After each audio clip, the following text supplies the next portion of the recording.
Battle of Kollaa was a military engagement between the USSR and Finland during the Soviet-Finnish War of 1939 to 1940, lasting from December 7, 1939 to March 13, 1940, in the territory of modern-day Ladoga Karelia near the Kollasjoki River and Lake Kollasjärvi. On November 30, 1939, the Red Army launched an offensive on several fronts along the land border from the Barents Sea to the Gulf of Finland. The main theater of operations was the Karelian Isthmus, where both states had concentrated a large portion of their military forces prior to the onset of hostilities. The second most significant direction was the area between Kollasjärvi and Lake Ladoga, where the second largest forces operated. To the east of Lake Ladoga, the 8th Army was deployed under the command of Major General I.N. Khabarov, who faced challenges due to unsuccessful command as of December 13, 1939. Was replaced by the commander of the second rank, Gem. Stern. She was to bypass Lake Ladoga and attack the rear of the Mannerheim Line. In this direction, the Soviet troops faced the 4th Army Corps, Commander Major General Y. Heiskanen, and from December 4, 1939 Major General Y. V. Hägglund, which consisted of 2 infantry divisions, commander of the 13th, Colonel H. Hanexila and 12th, Colonel L. Tianen. On the northern flank of the Corps, a separate operational Group T operated under the command of Colonel P. Talvela, promoted to Major General on December 18, 1939, reporting directly to Mannerheim. The headquarters of the 8th Army and the Army Communication Hub were located in Petrozavodsk. The rear units and Army institutions were based at the Petrozavodsk and Lodinoy pole stations of the Kirov Railway. The evacuation of the wounded and sick was to take place at Field Evacuation Point number 24. In quantitative terms, the grouping of the air forces of the 8th, 9th, and 14th Armies at the beginning of hostilities was 7 times smaller than the grouping of the air forces operating in the Karelian Isthmus.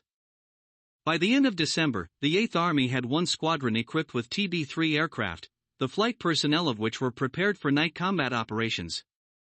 The Finnish resistance was based on a well-prepared line, Talvajärvi, the Loimola station, Katela, the Kollasjoki River.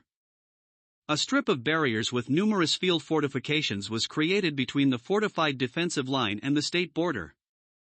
As in the Karelian Isthmus, there were barbed wire barriers, anti-tank ditches, barriers, and minefields, but there were no reinforced concrete bunkers. A particularly dense network of minefields and explosives was established in the area of the roads.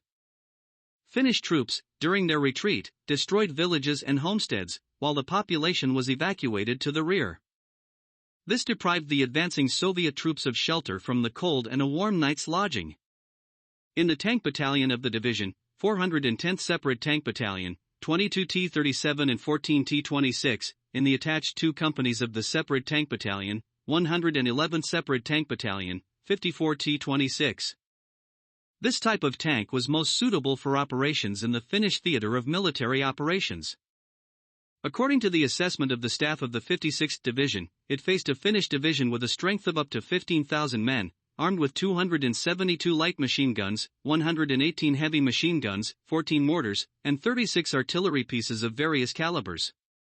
After the capture of Kollasjärvi, the 56th Division separated from the neighboring 139th Rifle Division and continued its advance westward, along the highway and railway from Kollasjärvi to Loimola, Wärtsilä, and Joensuu. The 34th Regiment of the Finnish Army, after losing Kollasjärvi on December 3, received orders to retreat to the line of the Kollasjoki River, to occupy positions on its western bank and fortify them. The Finnish front by the railway was only about 3 kilometers wide. To the north and south of the front, the taiga began. The front at Kollasjoki was held by the 2nd and 3rd Battalions of the 34th Infantry Regiment with the support of the 1st Division of the 12th Artillery Regiment and Armored Train No. 1. The other units of the 12th Division were in reserve, ready to move to the threatened area of the front. The headquarters of the 12th Infantry Division was located in Loimola, not far from the main section of its defense at the Kollasjoki line.